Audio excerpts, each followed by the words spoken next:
Just a question about the appointment wait time scandal, because I think we're getting kind of different summaries of it, if you will.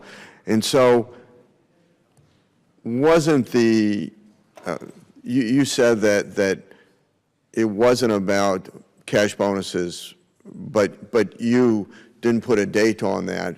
I guess that the policy had changed. But what was the policy in 2013 when this issue came to light? Congressman, I wasn't here then, but I believe that there was wait times as part of people's performance evaluations. And so, Dr. Lynch, am I correct in that?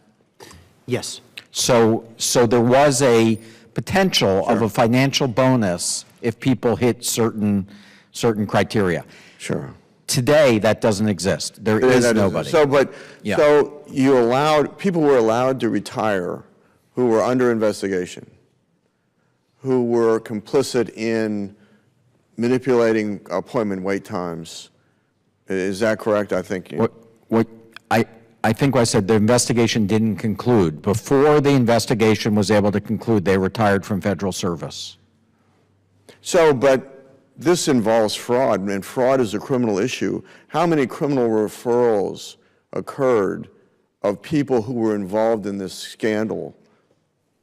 My understanding, I don't know whether the Inspector General can help us with this, was that we did ask, I think this was actually Senator Blumenthal who asked that the Department of Justice come in to take a look at this, and they ended up declining on looking at most of these cases. But I know that there are referrals that go from the IG to the criminal division.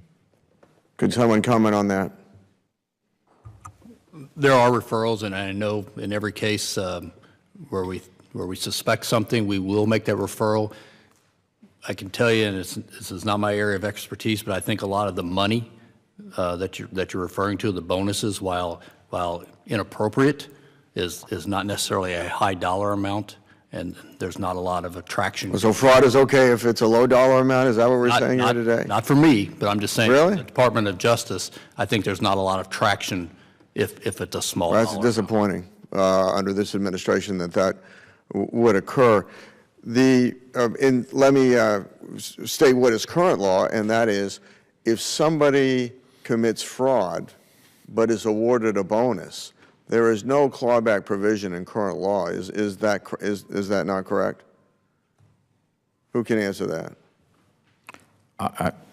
I'm not aware of the answer to that. There is no provision, and in fact, there is legislation before the Congress, and the position of the VA is neutral on that, which I find is appalling as a taxpayer and as a veteran, that when somebody gets a bonus that they clearly did not earn, should not have been given, that the only provision in which the VA is allowed to claw it back is if it is given administratively to the wrong person.